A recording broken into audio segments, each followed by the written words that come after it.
তো হ্যালো বন্ধুরা, মায়াপুরের লাস্ট মিনি ব্লগে আপনাদের স্বাগত। কিন্তু তার আগে হরে কৃষ্ণ। তো বন্ধুরা, ওখান থেকে প্রসাদ গ্রহণ করার পর আমরা একটু বিশ্রাম করে নিই, কারণ যেহেতু আমরা অনেক সকালবেলা এসেছি। তারপর আমরা একদম সন্ধ্যাবেলা সন্ধ্যা আরতি দর্শন করি। এই সন্ধ্যা আরতি দর্শন করার পরে বিদেশিরা খুব সুন্দরভাবে হরে কৃষ্ণ নাম করছিল এবং নাচছিল তালে তালে।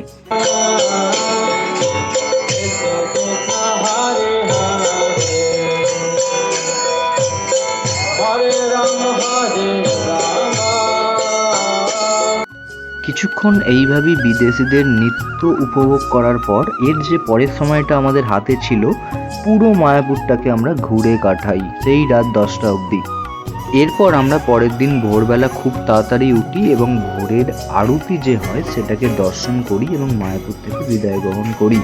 তো মিনি ব্লগটি ভালো লাগলে রাধে রাধে।